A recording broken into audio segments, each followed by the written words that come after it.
आदेश आदेश। जय श्री महाकाल। मैं योगी विक्रांत नाथ अवहड़ अपने यूट्यूब चैनल भैरव का पालिक तंत्र में आप सभी का स्वागत करता हूँ। श्री नाथ जी, गुरु जी, पीर जी को आदेश, सभी सिद्धों को आदेश, सभी गुरुओं को आदेश, सभी गुरुपीरों को आदेश।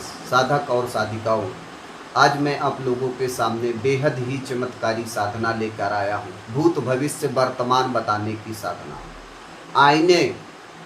आईना बताएगा आपको भूत भविष्य वर्तमान। दर्पण, ये जो साधना है 21 दिन, 41 दिन और 90 दिन की है। ये जो साधना है इस्लामिक साधना है, पर इसको कोई भी साधक, कोई भी साधिका, कोई भी भाई, कोई भी बहन कर सकता है। इस साधना में आपको किसी भी कांच के सामने खड़ा हो जाना है और 786 मर्तबा आपको पढ़ना है त्राटक करते हुए। सर्वप्रथम आपको क्या करना है, स्नान ध्यान कर लेना है। यह साधना किस दिन की जाती है? शुक्रवार को, या तो होली को, या तो ग्रहण में, या तो नवरात्रों में,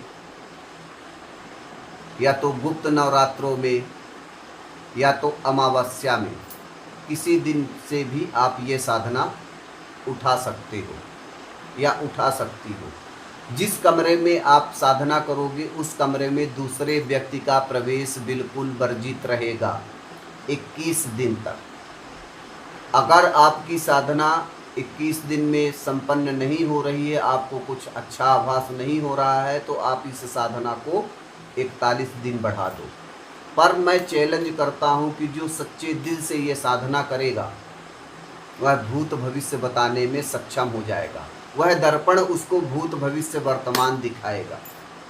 ये जो विद्या है, मुझे एक मेरे गुरु जी हैं, एक दोस्त कह लीजिए, या कोई किसी को कोई साधना देता है तो वह गुरु तुल्य ही होता है। मेरे गुरु जी हैं, उन्होंने मुंबई में थे, उन्होंने मुझे ये साधना अपने देख रेख में करवाई थी और मुझे बड़े अच्छे अनुभव हुए थे। फिर मैंने कई इस्लामिक भाई बहनों को ये साधना कराई। तो अभी 1-2 दिन पहले मेरा जाना हुआ कटनी, तो मुझे एक साधक भाई मिला, इस्लामिक था। तो उन्होंने मुझे देखा तो बोला, अरे गुरुजी आपने मुझे पहचाना नहीं? मैंने बोला नहीं पहचाना। अरे गुरुजी आपने मुझे आईने दर्पण की साधना दी थी जो भूत भविष्य वर्तमान बताता था। मैं उसको दे के भूल गया।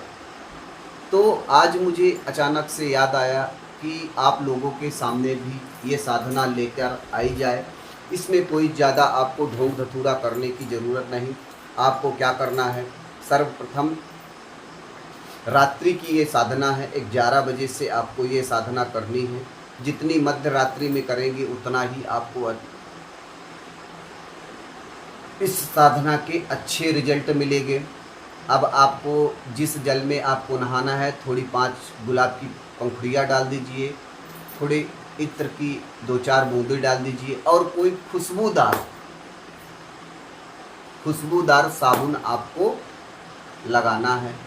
खुशबूदार आपको परफ्यूम अपने बॉडी पर लगा देना है।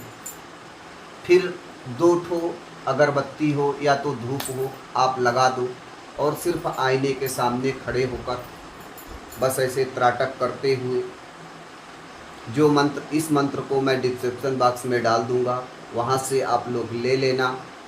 और मात्र 786 बार आपको इस मंत्र को करना है, रोज 786 बार। और उसी कमरे पर आपको सो जाना है।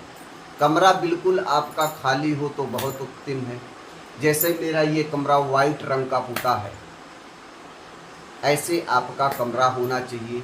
और कांच के सामने बिल्कुल त्राटक, आपको पलक नहीं झपकानी है, बिल्कुल ऐसे त्राटक कर देखते हुए आपको 786 मर्तबा जो मंत्र मैं दूंगा उसको आपको पढ़ना है। इसमें ना तो कोई भोग की आवश्यकता है, ना तो किसी वस्तु की आवश्यकता है। बस आपको अगर इसमें कोई चीज़ का परहेज करना है तो कड़ाई से ब्रह्मचर्य का पालन करना है।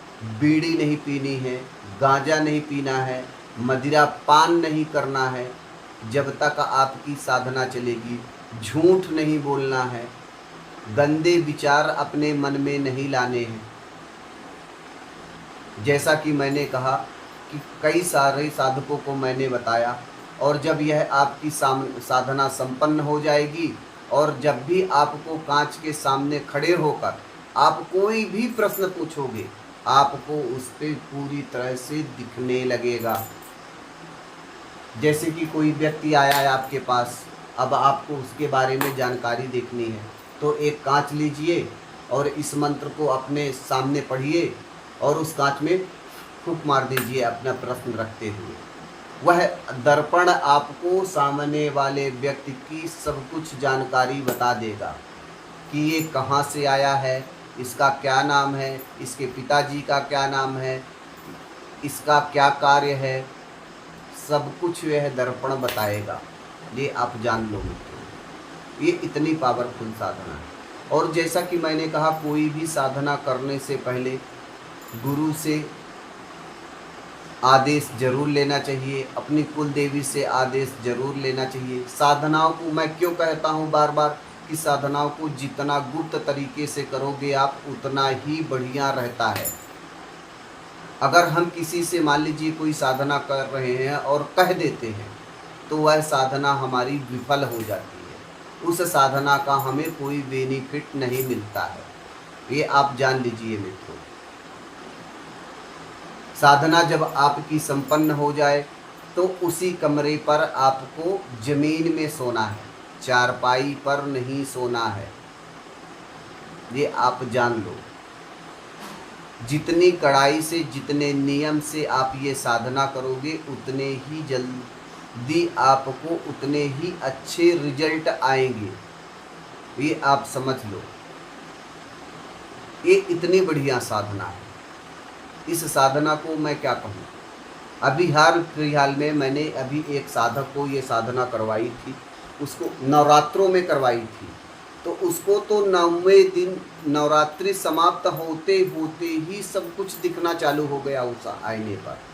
इसकी मैं आप लोगों को YouTube पर वीडियो भी डालूंगा उसका अनुभव का, कि आईने की दुनिया जो भूत भविष्य वर्तमान बताती है, आपका अनुभव कैसा रहा, मुझे एक आप वीडियो बनाकर डालिए। तो आप लोगों के सामने मैं वो वीडियो भी डालूंगा उस साधक का और उस साधिका का भी, जिसने ये साधना को संपन्न किया है। उसने कहा कि गुरुजी, मुझे तीसरे दिन से ही बड़े अच्छे अनुभव होते थे।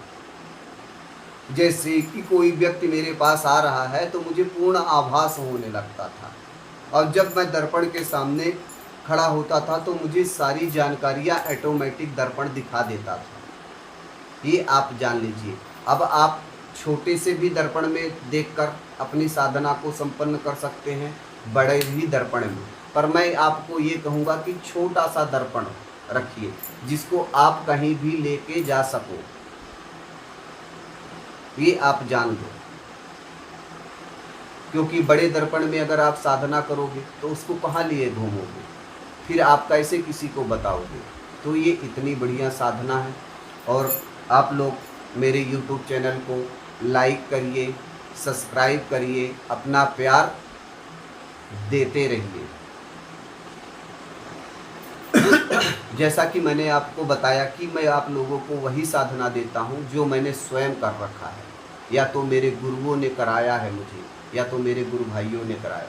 ये बहुत अच्छी साधना है भूत भविष्य वर्तमान बताने की, दर्पण की। तो आप लोग ये साधना करिए। आदेश। जय श्री महाकाल, जय श्री महाकाली, जय श्री गुरुदेव भगवान।